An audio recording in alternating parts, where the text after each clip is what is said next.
नमस्कार, मी आनंद पोहनेरकर आपल्या सर्वांचं महाराष्ट्रवाणी बातमीपत्रात स्वागत करतो. पाहूया आजच्या विशेष घडामोडी.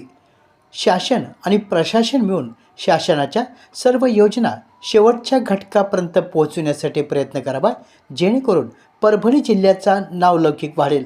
उपाध्यक्ष म्हणून आपण सर्व अधिकाऱ्यांच्या पाठीशी खंबीरपणे उभे असून सर्वांनी जोमानं आणि चांगलं काम करावं, असं आवाहन परभणी जिल्हा परिषद उपाध्यक्ष ॲडव्होकेट श्रीकांत भोसले यांनी केलं आहे.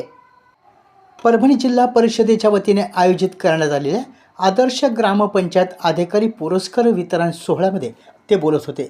यावेळी 2022-23, 2023-24 आणि 2024-25 या 3 वर्षातील एकूण 35 गुणवंत ग्रामपंचायत अधिकारी बांधवांना मान्यवरांच्या हस्ते पुरस्कार देऊन सन्मानित करण्यात आलं. कार्यक्रमाच्या अध्यक्षस्थानी जिल्हा परिषद परभणीच्या अध्यक्षा श्रीमती लताताई विजयकुमार वाकळे, तर प्रमुख अतिथी म्हणून जिल्हा परिषद मुख्य कार्यकारी अधिकारी श्रीमती नतिशा माथुर, जिल्हा परिषदेचे उपाध्यक्ष ॲडव्होकेट श्रीकांत भोसले, प्रकल्प संचालक डॉक्टर स्मिता पाटील, महाराष्ट्र राज्य ग्रामपंचायत अधिकारी युनियनचे राज्याध्यक्ष संजीव निकम, गटनेते दिलीप देशमुख, परभणी पाथरी मानवत पंचायत समिती सभापती, उपसभापती, जिल्हा परिषद सदस्य, प्रकल्प संचालक जयंत गाडे, कार्यकारी अभियंता दिनकर घुगे, राज्य कोषाध्यक्ष अशोक भोसले, जिल्हाध्यक्ष ज्ञानोबा दुधाटे यांची प्रमुख उपस्थिती होती. आपल्या प्रास्ताविकामध्ये उपमुख्य कार्यकारी अधिकारी अंकुश चव्हाण म्हणाले, सर्वाधिक विकास योजना या पंचायत विभागामार्फत राबविल्या जातात. ग्रामविकासाचा कणा म्हणून ग्रामपंचायत अधिकारी आणि विस्तार अधिकारी हे कार्य करत आहेत. त्यांच्या कार्याचा गौरव म्हणून हा पुरस्कार सोहळा आयोजित करण्यात आला आहे. यावेळी बोलताना जिल्हा परिषद अध्यक्ष लताताई वाकळे म्हणाल्या, पुरस्कार प्राप्त सर्व ग्रामपंचायत अधिकाऱ्यांचे त्यांनी मनापासून कौतुक करून अधिकाऱ्यांनी इतर गावाचा आणि विकास कामांचा आदर्श घेऊन आपापल्या क्षेत्रामध्ये चांगलं काम करावं, असं आवाहन त्यांनी केलं.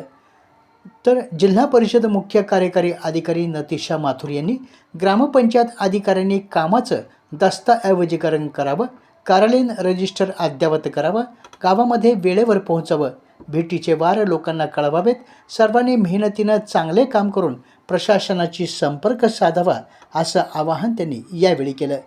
यावेळी बोलताना राज्य उपाध्यक्ष संजीव निकम यांनी घरकुल आवास योजनेपासून अनेक विविध योजनांची अंमलबजावणी करण्याचं काम ग्रामपंचायत अधिकारी करतात. यामुळं मुख्यमंत्री समृद्ध पंचायत राज अभियानामध्ये राज्यातील 10,000 गावांचा कायापालट झाला आहे. लोकप्रतिनिधींनी त्यांच्या कामाचं मूल्यमापन करून ग्रामपंचायत अधिकाऱ्यांच्या पाठीशी खंबीरपणे उभं राहावं, असं आवाहन देखील यावेळी त्यांनी केलं. या संपूर्ण कार्यक्रमाचं सूत्रसंचालन संवादतज्ञ ज्ञानेश्वर गायकवाड यांनी केलं. याच कार्यक्रमात ग्रामपंचायत बलसा खुर्द येथील अनंत मनोहर चिलकर यांना जिल्हास्तरीय ग्रामपंचायत अधिकारी पुरस्कार जिल्हा परिषदेच्या मुख्य कार्यकारी नतिशा माथुर यांच्या हस्ते प्रदान करण्यात आला.